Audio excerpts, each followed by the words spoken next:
धृतराष्ट्र, पांडु और विदुर के लालन पालन का भार भीष्म के ऊपर था। तीनों पुत्र बड़े होने पर विद्या अध्ययन के लिए भेजे गए। धृतराष्ट्र बल विद्या में, पांडु धनुर्विद्या में तथा विदुर धर्म और नीति में निपुण हुए। युवा होने पर धृतराष्ट्र अंधा होने के कारण उत्तराधिकारी न बन सके। विदुर दासी पुत्र थे, इसलिए पांडु को हस्तिनापुर का राजा घोषित किया गया।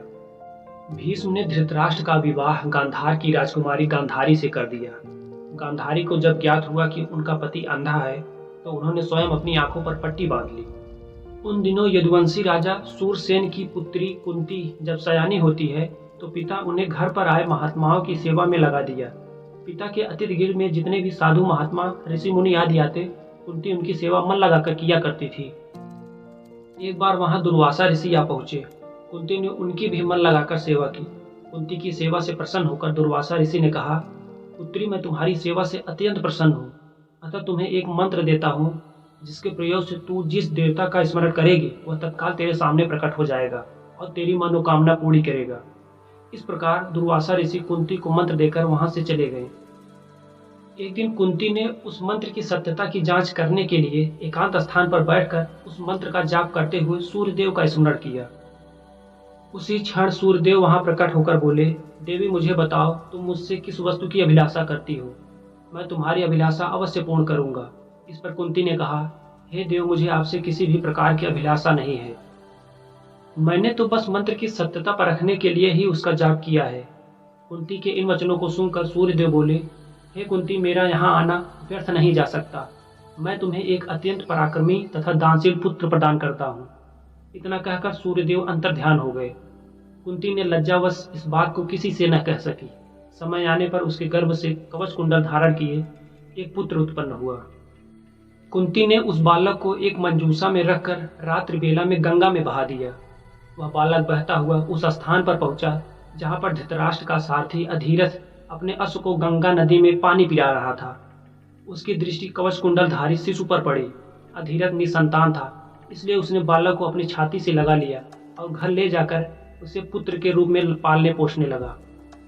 उस बालक के कान अति सुंदर थे, इसलिए उसका नाम कर्ण रखा गया। कुमार अवस्था में ही कर्ण की रुचि अपने पिता के समान रथ चलाने के बजाय युद्ध कला में अधिक थी। कर्ण और उसके पिता अधिरथ आचार्य द्रोण से मिले, जो कि उस समय युद्ध कला के सर्वश्रेष्ठ आचार्य में से एक थे। द्रोणाचार्य उस समय राजकुमारों को शिक्षा दिया करते थे। उन्होंने कर्ण को शिक्षा देने से मना कर दिया, क्योंकि कर्ण एक सारथी पुत्र था और द्रोण केवल क्षत्रियों को ही शिक्षा दिया करते थे। द्रोणाचार्य की असम्मति के उपरांत कर्ण ने परशुराम से संपर्क किया, जो कि केवल ब्राह्मणों को ही शिक्षा दिया करते थे।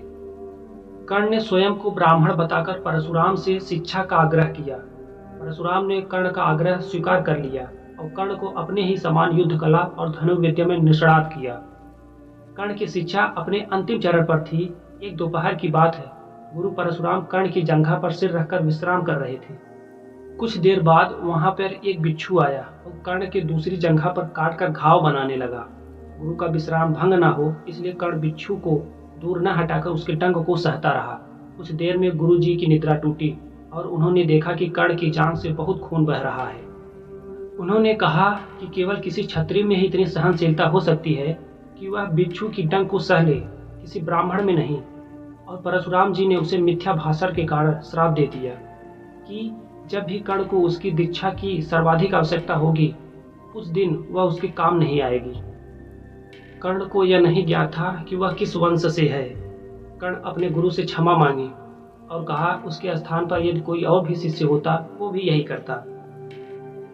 हालांकि कर्ण को क्रोधवश श्राप देने पर उन्हें पछतावा हुआ, लेकिन वे अपना श्राप वापस नहीं ले सकते थे। तब उन्होंने कर्ण को अपना विजय नामक धनुष प्रदान किया और उसे ये आशीर्वाद दिया कि उसे वह वस्तु मिलेगी जिसे वह सर्वाधिक चाहता है।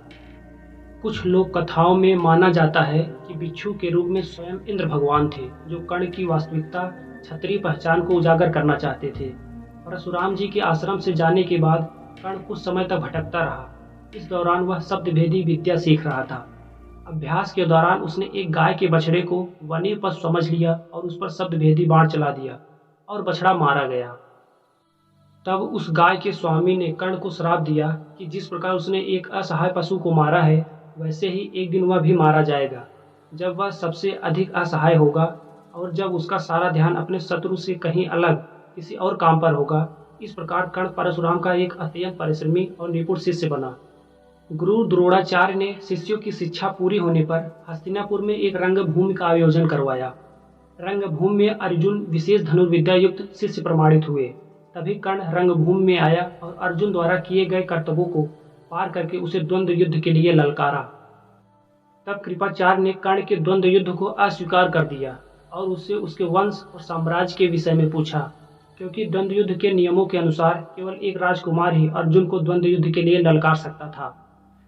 तब कौरवों में सबसे ज्येष्ठ दुर्योधन ने कर्ण को अंगराज घोषित कर दिया, जिससे वह अर्जुन के द्वंद्व युद्ध के योग्य हो जाए। जब कर्ण ने दुर्योधन से पूछा कि वह इसके बदले में क्या चाहता है, तब दुर्योधन ने कहा, बस कर्ण उसका मित्र बन जाए। कर्ण दुर्योधन का एक निष्ठावान और सच्चा मित्र था। यद्यपि वह बाद में दुर्योधन को खुश करने के लिए द्यूत क्रीड़ा में भाग लेता है, लेकिन वह आरंभ से ही इसके विरुद्ध था। कर्ण शकुनी को पसंद नहीं करता था और सदैव दुर्योधन को यही परामर्श देता था कि वह अपने शत्रुओं को परास्त करने के लिए अपने युद्ध कौशल और बाहुबल का प्रयोग करे, न कि कुटिल चालों का। जब लाक्षागृह में पांडवों को मारने का प्रयास विफल हो जाता है, तब कर्ण दुर्योधन को उसकी कायरता के लिए डांटता है और कहता है कि कायरों की सभी चालें विफल ही होती हैं, और उसे समझाता है कि उसे एक योद्धा के समान कार्य करना चाहिए और उसे जो भी कुछ प्राप्त करना है उसे अपनी वीरता से प्राप्त करे। चित्रांगद की राजकुमारी से विवाह करने में भी कर्ण ने दुर्योधन की सहायता की थी। राजकुमारी ने अपने स्वयंवर में दुर्योधन को अस्वीकार कर दिया। तब दुर्योधन ने उसे बलपूर्वक उठा ले गया। वहां उपस्थित अन्य राजाओं ने दुर्योधन का पीछा किया, लेकिन अकेले कर्ण ने ही सभी राजाओं को परास्त कर दिया था। कर्ण की प्रशंसा स्वरूप जरासंध ने कर्ण को मगध का एक राज्य दे दिया।